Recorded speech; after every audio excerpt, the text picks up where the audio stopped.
എല്ലാവർക്കും നമസ്കാരം. എൻ്റെ പേര് തോട്ടയ്ക്കാട് എൻ ഗോപാലകൃഷ്ണൻ നായർ. കോട്ടയം ജില്ലയിൽ തോട്ടയ്ക്കാട് സ്വദേശിയാണ്. ഏപ്രിൽ 9 കേരള നിയമസഭയിലേക്ക് നടക്കുന്ന തെരഞ്ഞെടുപ്പിൻ്റെ ഫലം ഞാൻ പ്രവചിക്കുകയാണ്. മാർച്ച് 1 മുതൽ 20 വരെ കേരളത്തിലെ എല്ലാ മണ്ഡലങ്ങളിൽ നിന്നുമുള്ള 3500 പേരോട് ടെലഫോണിൽ സംസാരിച്ചാണ് ഈ പ്രവചനം തയ്യാറാക്കിയിരിക്കുന്നത്. പ്രവചനാതീതമായ 14 മണ്ഡലങ്ങളിലെ ഫലം പ്രവചിച്ചിട്ടില്ല. എൻ്റെ പ്രവചനം അനുസരിച്ച് കേരളത്തിൽ UDF അധികാരത്തിൽ വരും. ഓരോ മുന്നണിക്കും കിട്ടുന്ന സീറ്റുകളുടെ എണ്ണം താഴെ പറയുന്നു. UDFന് 75 മുതൽ 89 വരെ സീറ്റും, LDFന് 49 മുതൽ 61 വരെ സീറ്റും, NDAക്ക് 2 മുതൽ 10 വരെയും സീറ്റും കിട്ടും. UDFിലെ കോൺഗ്രസിന് 45 മുതൽ 54 വരെ സീറ്റും, മുസ്ലിം ലീഗിന് 20 മുതൽ 22 വരെ സീറ്റും, കേരള കോൺഗ്രസ് ജോസഫിന് 4 മുതൽ 5 വരെ സീറ്റും, RSPക്ക് 2 സീറ്റും, കേരള കോൺഗ്രസ് ജേക്കബിന് 1 സീറ്റും, RMPക്ക് 1 സീറ്റും, CMPക്ക് 1 സീറ്റും, സ്വതന്ത്രന് 1 സീറ്റും ലഭിക്കും. LDFിലെ CPMന് 31 മുതൽ 37 വരെ സീറ്റും, CPIക്ക് 10 മുതൽ 13 വരെ സീറ്റും, കേരള കോൺഗ്രസ് എമ്മിന് 3 മുതൽ 5 വരെ സീറ്റും, ഇന്ത്യൻ സോഷ്യലിസ്റ്റ് ജനതാദളിന് 2 സീറ്റും, NCPക്ക് 1 സീറ്റും, RJDക്ക് 1 സീറ്റും കിട്ടും. NDAക്ക് 2 മുതൽ 10 വരെ സീറ്റ് കിട്ടും.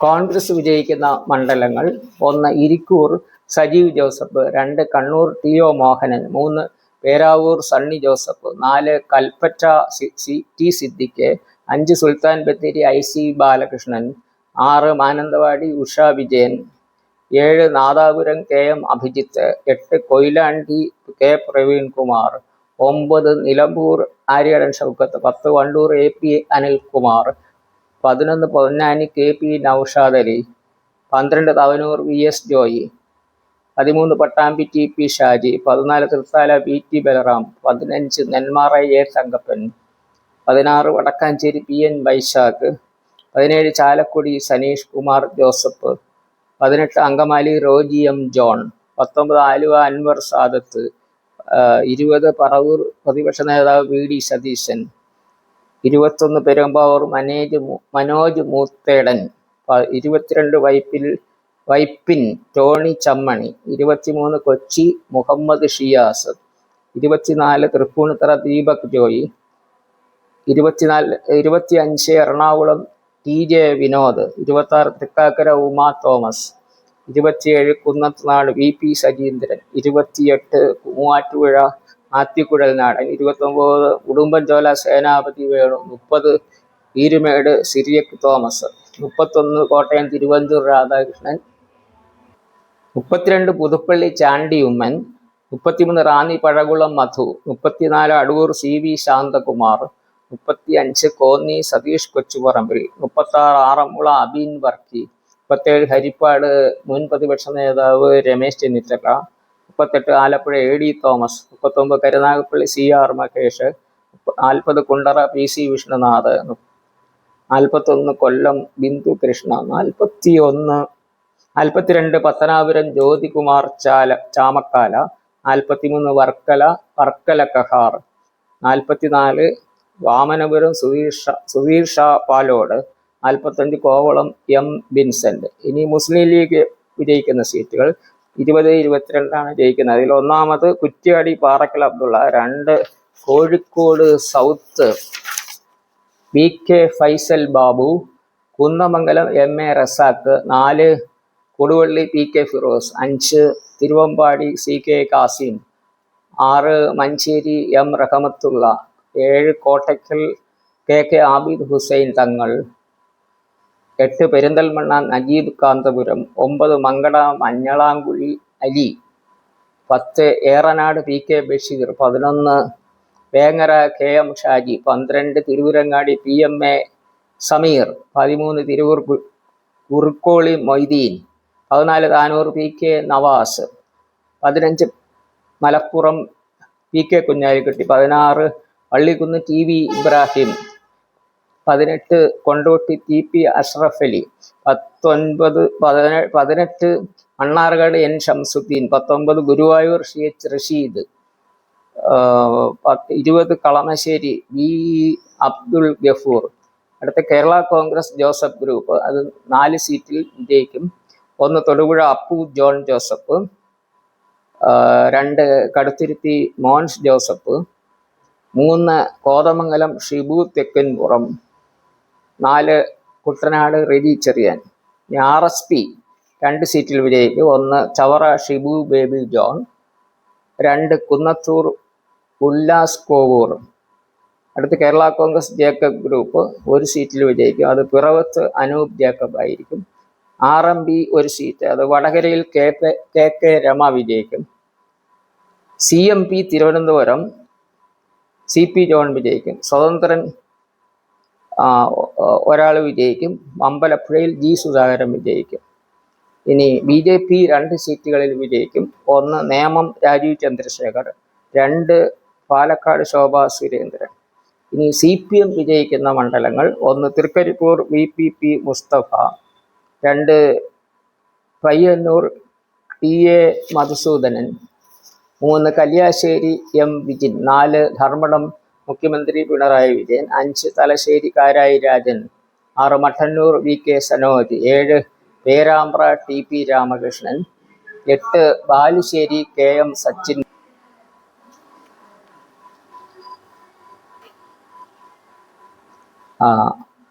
9 Kozhikode north Thottathil Raveendran. 10 Beypore PA Muhammad Riyas. 11 Ottapalam K Premkumar. 12 Shoranur P Mammukutty. 13 Alathur TM Sasi. 14 Kongad K Santhakumari. 15 Tarur PP Sumod. 16 Malampuzha A Prabhakaran. 17 Chelakkara UR Pradeep. 18 Kunnamkulam AC Moideen. 19 Puthukkad KK Ramachandran. 20 Mavelikkara MS Arunkumar. 21 Chengannur Saji Cheriyan. 22 Kayamkulam U Prathibha. 23 Kottarakkara KN Balagopal. 24 Eravipuram M Noushad. 25 Attingal OS Ambika. 26 Parassala CK Hareendran. 27 Aruvikkara G Stephen. 28 Aroor Daleema. 29 Ettumanoor VN Vasavan. 30 Azhikode KV Sumesh. 31 Uduma CH Kunhambu. 32 Taliparamba PK Shyamala. ഇനി CPI വിജയിക്കുന്നത് 10 സീറ്റുകളിലാണ്. 1 Kanhangad Govindan Pallikkappil. 2 Kodungallur VR Sunilkumar. 3 Kaipamangalam KK Valsaraj. 4 Vaikom P Pradeep. 5 Cherthala P Prasad. 6 Punalur C Ajayaprasad. 7 Chadayamangalam J Chinchu Rani. 8 Chathannoor R Rajendran. 9 Chirayinkeezhu Manoj B Idamana. 10 Nedumangad GR Anil. ഇനി അടുത്ത Kerala Congress M 3 സീറ്റുകളിൽ ഉറപ്പായി വിജയിക്കും. 1 Changanassery Job Michael. 2 Kanjirappally doctor Jayaraj. 3 Pala Jose K Mani. ഇനി അടുത്ത Indian socialist 2 സീറ്റിൽ വിജയിക്കും. 1 തിരുവല്ലയിൽ Mathew T Thomas. 2 Chittur V Murugadas. NCP S 1 സീറ്റിൽ വിജയിക്കും. എലത്തൂരിൽ ഇപ്പോഴത്തെ വനം മന്ത്രി AK ശശീന്ദ്രൻ വിജയിക്കും. RJD 1 സീറ്റിൽ വിജയിക്കും. അത് കൂത്തുപറമ്പിൽ PK പ്രവീൺ. 14 സീറ്റുകളിലെ ഫലം പ്രവചനാതീതമാണ്. ശക്തമായ ത്രികോണ മത്സരം നടക്കുന്നവയാണ് അവയെല്ലാം. ചില മണ്ഡലങ്ങളിൽ 3 മുന്നണികളും ഒപ്പത്തിനൊപ്പമായിരിക്കും. മറ്റു ചില മണ്ഡലങ്ങളിൽ 2 മുന്നണികൾ ഒപ്പത്തിനൊപ്പമായിരിക്കും. അവ ഏതൊക്കെയാണെന്ന് താഴെ കൊടുക്കുന്നു. വട്ടിയൂർക്കാവ്, കാട്ടാക്കട, തൃശ്ശൂർ, മണലൂർ മണ്ഡലങ്ങളിൽ 3 മുന്നണികളും ഒപ്പത്തിനൊപ്പമായിരിക്കും. ഇവിടെ എല്ലാം ഈ 3 പേരിൽ ഒരാൾ വിജയിക്കും. കഴക്കൂട്ടം, മഞ്ചേശ്വരം, കാസർഗോഡ്, പൂഞ്ഞാർ മണ്ഡലങ്ങളിൽ LDFും BJPയും തുല്യശക്തികളാണ്. ഇവരിൽ ഒരാൾ വിജയിക്കും. ഒല്ലൂർ, നാട്ടിക, നെയ്യാറ്റിങ്കര, ഇടുക്കി, ദേവികുളം, ഇരിങ്ങാലക്കുട മണ്ഡലങ്ങളിൽ UDFും LDFും തുല്യ ശക്തികളാണ്. ഇവരൊരാൾ വിജയിക്കും. എൻ്റെ പ്രവചനത്തിൽ മണ്ഡലങ്ങളുടെ എണ്ണത്തിൽ 5% വരെ പിശക് വരാം. അതായത് 7 സീറ്റ് വരെ വ്യത്യാസം ഉണ്ടാകാം. 7 സീറ്റ് കൂടുകയോ കുറയുകയോ ചെയ്യാം. അതുപോലെ മണ്ഡലങ്ങളുടെ അടിസ്ഥാനത്തിൽ പറഞ്ഞാൽ 15% വരെ തെറ്റ് വരാം. അതായത് 21 മണ്ഡലങ്ങളിൽ എൻ്റെ പ്രവചനത്തിൽ പിശക് വരാം. ഇപ്പോൾ ഞാൻ അരുവിക്കരയിൽ LDFും വാമനപുരത്ത് UDFും ജയിക്കുമെന്നാണ് പറഞ്ഞിരിക്കുന്നത്. അത് രണ്ടും തിരിഞ്ഞു കഴിഞ്ഞാൽ, അതായത് വാമനപുരത്ത് LDFും അരുവിക്കര UDFും ജയിച്ചാൽ ജയിക്കുന്ന സീറ്റിൻ്റെ എണ്ണത്തിൽ വ്യത്യാസം വരത്തില്ല. പക്ഷേ ജയിക്കുന്ന സീറ്റുകൾ മണ്ഡലാടിസ്ഥാനത്തിൽ 2 തെറ്റ് വരും. സ്ഥാനാർത്ഥി നിർണയത്തിൽ UDFിന് പലയിടത്തും പാളിച്ചകൾ വന്നിട്ടുണ്ട്. ഉദാഹരണത്തിന് മലമ്പുഴയിൽ അച്യുതാനന്ദൻ്റെ പേഴ്സണൽ അസിസ്റ്റൻ്റായിരുന്ന സുരേഷിനെ കോൺഗ്രസ് സ്ഥാനാർത്ഥിയാക്കി. അതിന് അങ്ങനെ ആവശ്യമില്ലായിരുന്നു. കോൺഗ്രസ്സിൽ വർഷങ്ങളായിട്ട് പ്രവർത്തിക്കുന്ന ധാരാളം പ്രവർത്തകരുണ്ട്. അവരാർക്കെങ്കിലും ടിക്കറ്റ് കൊടുക്കാമായിരുന്നു. ഇതിൻ്റെ ഫലം എന്നാന്ന് വെച്ചാൽ സുരേഷ് ജയിക്കത്തുമില്ല. കോൺഗ്രസ്സിൽ ചിലരെങ്കിലും പാർട്ടി വിട്ടു പോവുകയും ചെയ്യും. മറ്റൊരു സീറ്റ് പറഞ്ഞു കഴിഞ്ഞാൽ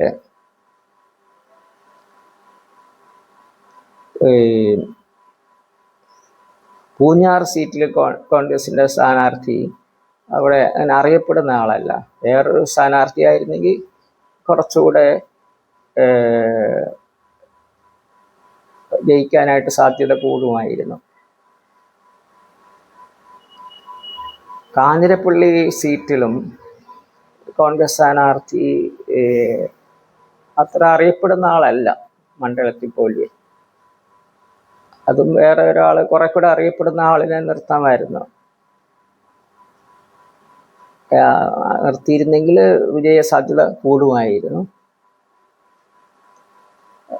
പിന്നെ കുട്ടനാട് സീറ്റിൽ ജോസഫ് ഗ്രൂപ്പിന് കൊടുക്കാതെ കോൺഗ്രസ് മത്സരിച്ചതിൽ വിജയ സാധ്യത കുറെ കൂടെ കൂടുമായിരുന്നു. ഇപ്പോഴും വിജയിക്കാൻ സാധ്യതയുണ്ട്.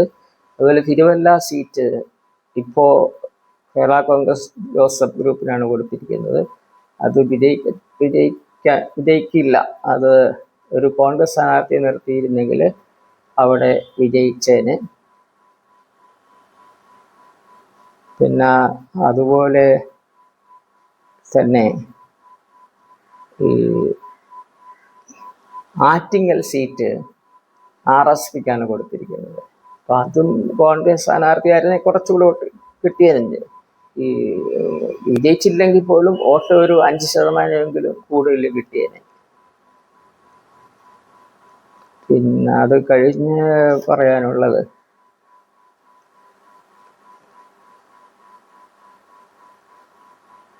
ഈ വർക്കല സീറ്റിൽ BJP സ്ഥാനാർത്ഥിയായിട്ട് മത്സരിക്കുന്നത് സ്മിതയാണ്.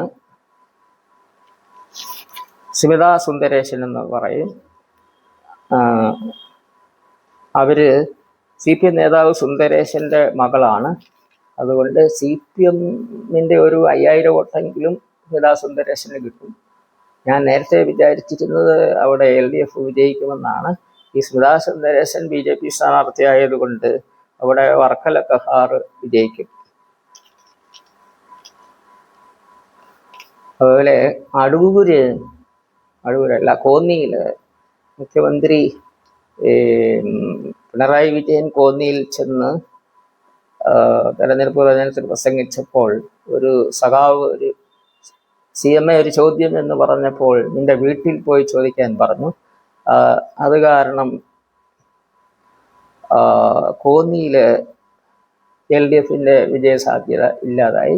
ഞാൻ അവിടെ CPM സ്ഥാനാർത്ഥി വിജയിക്കുമെന്നാണ് കരുതിയിരുന്നത്. ഈ ഒറ്റ പ്രസംഗം കൊണ്ട് ആ സീറ്റ് CPMന് നഷ്ടപ്പെടും.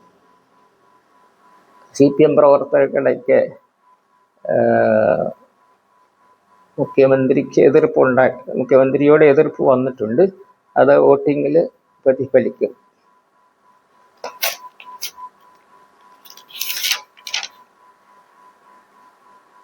പാലക്കാട് മണ്ഡലത്തില് കോൺഗ്രസ് സ്ഥാനാർത്ഥി രമേശ് പിഷാരടിയാണ്. രമേശ് പിഷാരടി ശോഭാ സുരേന്ദ്രന് പറ്റിയ എതിരാളി അല്ല. ശോഭാ സുരേന്ദ്രൻ എന്ന് പറയുന്നത് കേരളത്തിലെ ഏറ്റവും ശക്തിയുള്ള വനിതയാണ്. BJP മാത്രമല്ല, എല്ലാ പാർട്ടികളിലെ വനിതാ നേതാക്കളെ നോക്കിയാൽ ഏറ്റവും ശക്തിയാണ് ശോഭാ സുരേന്ദ്രൻ. ശോഭാ സുരേന്ദ്രൻ എവിടെ ചെന്ന് മത്സരിച്ചാലും വോട്ട് ഇരട്ടിയാക്കുന്ന രീതിയാണ് വരുന്നത്. അങ്ങനെ ഒരാളോട് മത്സരിക്കാനായിട്ട് ഈ രമേശ് പിഷാരടി പോരാ. അങ്ങനെയാണെങ്കിലും രമേശ് പിഷാരടി ഒരു കോമാളിയാണെന്ന് തോമസ് ഐസക് പറയുകയുണ്ടായി. എനിക്ക് അതിനോട് യോജിപ്പൊന്നുമില്ല. രമേശ് പിഷാരടി ഒരു കോമാളിയൊന്നുമല്ല. അത് സിനിമയിലൊക്കെ അങ്ങനെ പറയുന്നതേ ഉള്ളൂ. യഥാർത്ഥ ജീവിതത്തിൽ അങ്ങനെയുള്ള രമേശ് പിഷാരടിക്ക് നല്ല ഭാഷാ സ്വാധീനമുള്ളതാണ്. നല്ലതുപോലെ കാര്യങ്ങൾ അവതരിപ്പിക്കാൻ അറിയാം. എങ്കിലും ശോഭാ സുരേന്ദ്രനെ എതിരിടാൻ അതൊന്നും പോരാ. കുറെ കൂടെ മുതിർന്ന നേതാവ്, രാഷ്ട്രീയത്തിൽ വർഷങ്ങളായിട്ട് നിൽക്കുന്ന ഒരാളെ നിർത്തണമായിരുന്നു. പാലക്കാട് തന്നെയുള്ളൂ. അങ്ങനെയായിരുന്നെങ്കിൽ കോൺഗ്രസ് അവിടെ വിജയിക്കേണ്ടതാണ്. കഴിഞ്ഞ ഒരു 3 ഇലക്ഷനായിട്ട് അവിടെ കോൺഗ്രസ് സ്ഥിരമായിട്ട് ജയിക്കുന്നതാണ്. അപ്പോൾ ഈ സ്ഥാനാർത്ഥി നിർണയത്തിലുള്ള കുഴപ്പം കൊണ്ട് തന്നെ ആ ഒരു സീറ്റ് നഷ്ടപ്പെടും.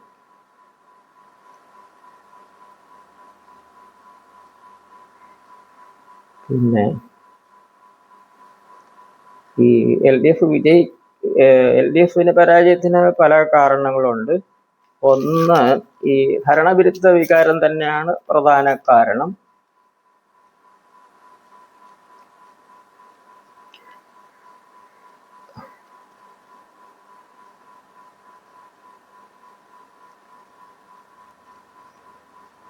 പിന്നെ ഈ LDFനെതിരായുള്ള ഘടകങ്ങൾ, കണ്ണൂർ ADM ആയിരുന്ന നവീൻ ബാബുവിൻ്റെ ആത്മഹത്യ അല്ലെങ്കിൽ കൊലപാതകം. രണ്ടാമത്തെ കാരണം വെറ്ററിനറി സർവകലാശാലയിലെ സിദ്ധാർത്ഥിൻ്റെ ആത്മഹത്യ അല്ലെങ്കിൽ കൊലപാതകം. ആന്തൂർ സാജന്റെ ആത്മഹത്യ. നവകേരള സദസ്സ് നടത്തുന്നതിലുള്ള അഴിമതി. 2 കോടി രൂപ വിലയുള്ള ബസ്സിലാണ് മുഖ്യമന്ത്രിയും മന്ത്രിമാരും സഞ്ചരിച്ചത്. മാത്രമല്ല, നവകേരള സദസ്സിനിടയ്ക്ക് യൂത്ത് കോൺഗ്രസ്സുകാരെ DYFI പ്രവർത്തകർ ചെടിച്ചട്ടി ഉപയോഗിച്ച് മർദ്ദിച്ചെന്ന് മാത്രമല്ല, ഈ മർദ്ദിച്ചിട്ട് അത് ജീവൻ രക്ഷാ പ്രവർത്തനമാണെന്നാണ് മുഖ്യമന്ത്രി പറഞ്ഞത്. മാത്രമല്ല, നവകേരള സദസ്സ് നടക്കുന്നതിനിടയ്ക്ക് കേരളത്തിലെ പല സ്കൂളുകളിലെയും മതിൽ ഇടിച്ചു കളഞ്ഞു. എന്നിട്ടത് പുനർനിർമ്മിക്കുന്നതിന് ലക്ഷക്കണക്കിന് രൂപ ചെലവായി. ഇതൊക്കെ ധൂർത്തല്ലേ? ഈ ബസ് മതിലിനകത്ത് കയറ്റണമെന്ന് തന്നെയാണ് നിർബന്ധം. ഇത് LDFനെതിരായിട്ടുള്ള ഒരു ഘടകമാണ്. പിന്നെ മുഖ്യമന്ത്രിയുടെ ധാർഷ്ട്യം. ഈ അടുത്ത കാലത്ത് തന്നെ കോന്നിയിലുള്ള സംഭവം, കോന്നിയിലൊരു തെരഞ്ഞെടുപ്പ് യോഗത്തിൽ ചെന്നപ്പോൾ മുഖ്യമന്ത്രി ഒരു ചോദ്യം ചോദിക്കാനായിട്ട് ഒരുങ്ങിയ സഖാവിനോട് നിന്റെ വീട്ടിൽ ചെന്ന് ചോദിക്കാനായിട്ട് പറഞ്ഞു. ഇതൊക്കെ LDFനെതിരായിട്ടുള്ള ഘടകങ്ങളാണ്. പിന്നെ നേരത്തെ കുറേ നാൾ മുമ്പ് ഒരു യോഗത്തിൽ മുഖ്യമന്ത്രി പ്രസംഗിച്ചതിന് നന്ദി രേഖപ്പെടുത്തിയ അവതാരകയോട് അത്തരം കമൻസ് ഒന്നും ഇവിടെ വേണ്ട എന്ന് മുഖ്യമന്ത്രി പറഞ്ഞു. പിന്നെ ഈ 2023 നവംബർ ഡിസംബർ മാസങ്ങളിൽ നടന്ന നവകേരള യാത്രയിൽ പാലായിൽ വെച്ച് അവിടുത്തെ Kottayam MP Thomas Chazhikadan rubber വില കൂട്ടണമെന്ന് മുഖ്യമന്ത്രിയോട് അഭ്യർത്ഥിച്ചു. അപ്പോൾ മുഖ്യമന്ത്രി പറഞ്ഞു, ഇത് പറയാനുള്ള വേദിയല്ല, ഇത് കോട്ടയത്ത് റബ്ബറാണ് പ്രധാനം. അവിടെ റബ്ബർ വില കൂട്ടണമെന്നല്ലാതെ പിന്നെ എന്താണ് പറയേണ്ടത്? തോമസ് ചാഴികനെ അടിച്ചിരുത്തിയ അന്നേരം ജോസ് കെ മാണിയൊക്കെ സദസ്സിലുണ്ടായിരുന്നു. അപ്പോൾ തന്നെ കേരള കോൺഗ്രസ് എം മുന്നണി വിടണമായിരുന്നു. ഒരു നവകേരള സദസ്സ് നടക്കുമ്പോഴല്ലേ അവിടുത്തെ ആവശ്യങ്ങൾ ഉന്നയിക്കേണ്ടത്. അത് ഉന്നയിക്കാൻ മുഖ്യമന്ത്രി സമ്മതിച്ചില്ല. ഇതൊക്കെ ജനങ്ങൾക്ക് എതിർപ്പ് ഉണ്ടാക്കുന്ന കാര്യമാണ്. പിന്നെ എൽ ഡി എഫിന് അനുകൂലമായ എൽ ഡി എഫിന് കിട്ടുന്ന വോട്ടിംഗ് പെർസെന്റും കൂടെ പറയാം.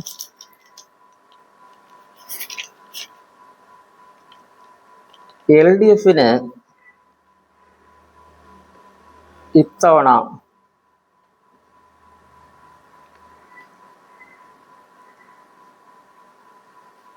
യു ഡി എഫിന് ഇത്തവണ 43.5 മുതൽ 44% വരെ വോട്ട് കിട്ടും. എൽ ഡി എഫിന് 37 മുതൽ 37.5% വോട്ട് കിട്ടും. ബി ജെ പിക്ക് 17 മുതൽ 17.5% വരെ കിട്ടും. അത് 2 കോടി, ഏകദേശം 2 കോടി വോട്ട് പോൾ ചെയ്യുമെന്നാണ് ഞാൻ കരുതുന്നത്. അങ്ങനെ വന്നു കഴിഞ്ഞാൽ യു ഡി എഫിന് 90 മുതൽ 91 വരെ ലക്ഷം വോട്ടും, എൽ ഡി എഫിന് 77 മുതൽ 78 വരെ ലക്ഷവും, ബി ജെ പിക്ക് 37 മുതൽ 38 വരെ ലക്ഷം വോട്ടും കിട്ടും.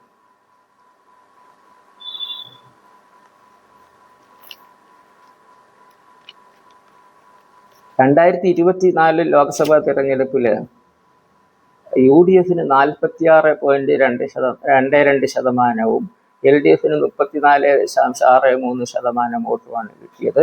എൻ ഡി എക്ക് 19.18%. അത് 21 അസംബ്ലി തെരഞ്ഞെടുപ്പിൽ എൽ ഡി എഫിന് 45.28%, യു ഡി എഫിന് 39.41%, എൻ ഡി എക്ക് 12.46% കിട്ടുന്നത്. അപ്പോൾ 24 ഇലക്ഷന് എൽ ഡി എഫിന് കിട്ടിയതാണ് അവർക്കുള്ള അടിസ്ഥാന വോട്ട്. അപ്പോൾ ഇപ്പോൾ ചില പുതിയ പരിഷ്കാരങ്ങൾ എൽ ഡി എഫ് വരുത്തിയിട്ടുണ്ട്.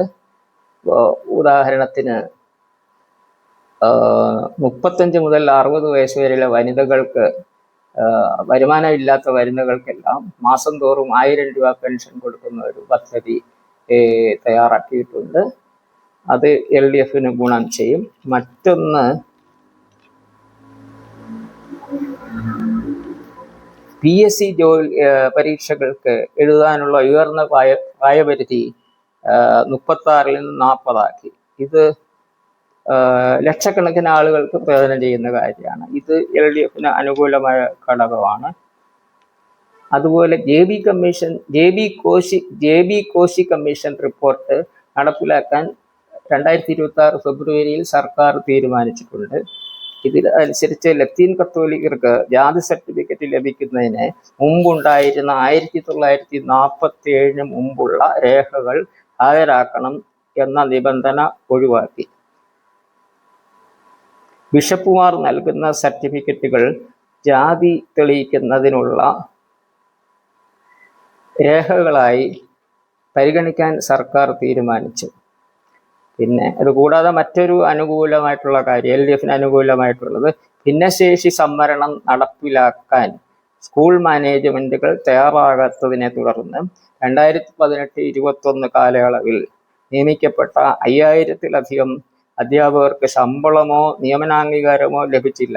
ഈ വിഷയത്തിൽ NSS സമർപ്പിച്ച ഹർജിയിൽ 2024-25 കാലയളവിൽ സുപ്രീം കോടതി വിധി പുറപ്പെടുവിച്ചു. ഭിന്നശേഷി സംവരണത്തിനായി മാറ്റിവെച്ച തസ്തികകൾ ഒഴികെയുള്ള മറ്റ് നിയമനങ്ങൾക്ക് അംഗീകാരം നൽകാൻ സുപ്രീം കോടതി വിധിച്ചു. ഈ വിധി എല്ലാ മാനേജ്മെന്റുകൾക്കും ബാധകമാക്കി സർക്കാർ ഉത്തരവിട്ടു. ഇതോടെ ശമ്പളമില്ലാതെ ജോലി ചെയ്തിരുന്ന ആയിരക്കണക്കിന് അധ്യാപകർക്ക് ആശ്വാസം കിട്ടി. പിന്നെ എൽ ഡി എഫിനെതിരായ മറ്റൊരു ഘടകം, കേരളീയം 2023 നവംബർ 1 മുതൽ 10 വരെ സംഘടിപ്പിച്ചതാണ്. അതിന് വലിയ ധൂർത്തുണ്ടെന്നുള്ള ആരോപണം വന്നിട്ടുണ്ട്. പിന്നെ അയ്യപ്പ സംഗമം നടത്തി 2025 സെപ്റ്റംബറിൽ. അതിനും വളരെ ധൂർത്ത് ഉണ്ടായിട്ടുണ്ട്. അതിന് 3.25 കോടി രൂപ നഷ്ടം സംഭവിച്ചിട്ടുണ്ട്.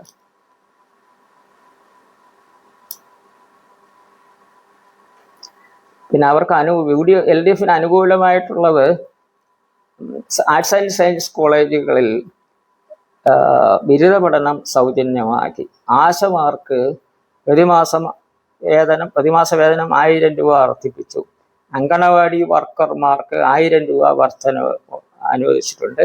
പ്രീ പ്രൈമറി വർക്കർമാർക്ക് 1000 രൂപ വർധനവും അനുവദിച്ചിട്ടുണ്ട്. ക്ഷേമ പെൻഷൻ കൊടുക്കുന്നതിന് വേണ്ടി 14,500 കോടി രൂപ വിലയിരുത്തിയിട്ടുണ്ട്. ഇതൊക്കെ കാരണമാണ് LDFന് പാർലമെന്റ് ഇലക്ഷനിൽ 34.63% കിട്ടിയതിൽ നിന്ന് ഇപ്പോൾ അവർക്ക് കുറച്ചുകൂടെ കൂടുതൽ വോട്ട് കിട്ടും. അതായത് ഇപ്പോൾ 37 മുതൽ 37.5% വരെ, ഏകദേശം 3% വോട്ട് കൂടുതൽ LDFന് കിട്ടും. അത് ഇത്തരം ക്ഷേമ പ്രവർത്തനങ്ങൾ കൊണ്ടാണ്. ഇല്ലെങ്കിൽ ഒരു 2-3% കൂടെ വോട്ട് കുറഞ്ഞതിന് അപ്പോൾ UDFന് ഒരു 10 സീറ്റ് കൂടെ കൂടുതൽ കിട്ടിയതിന് LDFന് 10 സീറ്റ് കുറയുകയും ചെയ്യും. ഇപ്പൊ UDFന് അനുകൂലമായ ഒരു ഘടകം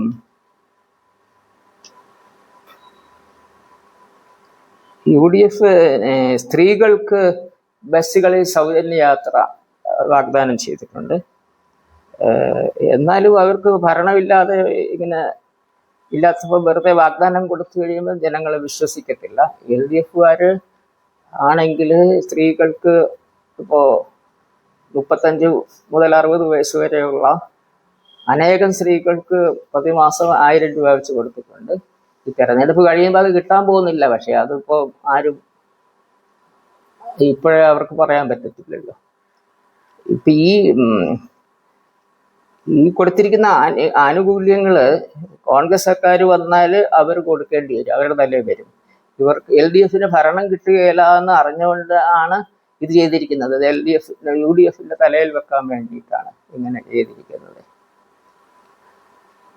അതുപോലെ തളിപ്പറമ്പില് CPM സംസ്ഥാന സെക്രട്ടറി ഗോവിന്ദൻ മാസ്റ്റർ മത്സരിക്കുന്നില്ല. പകരം അദ്ദേഹത്തിൻ്റെ ഭാര്യയെ മത്സരിപ്പിക്കാനാണ് തീരുമാനിച്ചിരിക്കുന്നത്. ഈ വാർത്ത ഞാൻ കണ്ടപ്പോൾ വീട്ടിൽ സ്വർണം വെച്ചിട്ടെന്തിനി നാട്ടിൽ തേടി നടപ്പൂ എന്നുള്ള മോഹൻലാൽ പരസ്യമാണ് എനിക്ക് ഓർമ്മ വന്നത്.